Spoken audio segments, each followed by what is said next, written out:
இன்றே டவுன்லோட் செய்து உங்கள் ஃபேவரட் ஷோக்களை என்ஜாய் பண்ணுங்க. செய்யாத தப்ப நீதான் செஞ்சேன்னு ஒத்துக்க சொன்னா எப்படி ஒத்துப்பாரு? உங்களுக்கு வேண்டிய பதில் வரலனா உங்க இஷ்டத்துக்கு போட்டு அடிப்பீங்களா? அத விசாரிக்கிறதுக்காக தானே கோர்ட் இருக்கு. இன்னும் கோர்ட்ல ஹியரிங்கே வரலையே. அப்புறம் எப்படி நீங்க இப்படி எல்லாம் பண்ணலாம்? யார் உங்களுக்கு அந்த ரைட்ஸ் கொடுத்தது?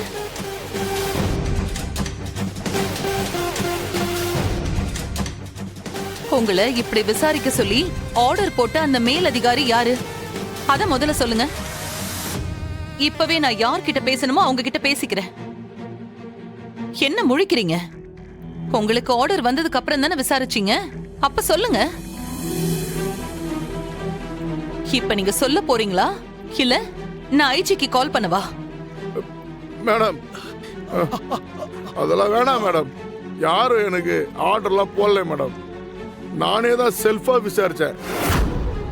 அப்படி என்ன உங்களுக்கு அவசரம்? இதெல்லாம் கண்டிப்பா ஏதோ வெஞ்சன்ஸ் வச்சு பண்ண மாதிரி தான் தெரியுது. அக்கா, இவங்களெல்லாம் சும்மா விடக்கூடாதுக்கா.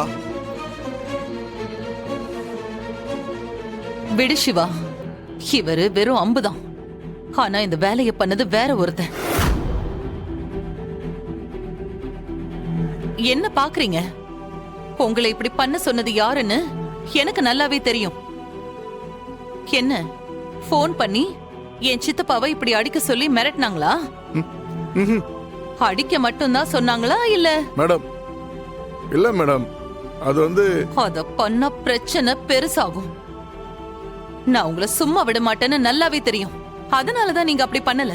இல்லனா அதையும் தயங்காம பண்ணிருப்பீங்கல்ல.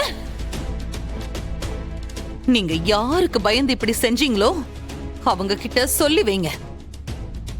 இந்த இந்திராணி பத்தி உங்களுக்கு இன்னும் சரியா தெரியல. நான் நினைச்சா இந்த கேஸ இன்னும் 1 மணி நேரத்துல எதுவுமே இல்லாம முடிச்சு என் சித்தப்பாவை இங்க இருந்து கூட்டிட்டு போக முடியும். அதுக்கப்புறம் உங்க கையாலேயே வந்து லாக்கப்ப திறந்து விடுவீங்க. அப்ப உங்களை ஏவி விட்ட அந்த ஆளு என்ன பண்ணுவான்?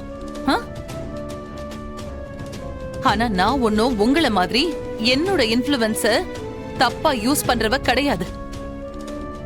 நான் அப்படி பண்ணனா கடைசி வரைக்கும் உங்களால இந்த கொலைய யாரு பண்ணாங்கன்னு கண்டுபிடிக்கவே முடியாது. எல்லாமே சட்டப்படி முறையா நடக்கணுங்கிறதுக்காக தான் நான் அமைதியா இருக்கேன். ஆனா எல்லா நேரத்திலயும் நான் இப்படி எல்லாம் இருக்க மாட்டேன். சாப்பாடு கொண்டு வந்து கொடுத்தா அதை தூக்கி வீசுவீங்களா? இன்னொரு தடவை இந்த மாதிரி ஏதாவது நடந்துச்சு இந்த ஸ்டேஷன் இங்கதான் இருக்கும். ஆனா நீங்க இந்த ஸ்டேஷன்ல இருக்க மாட்டீங்க. ஜாக்கிரதை.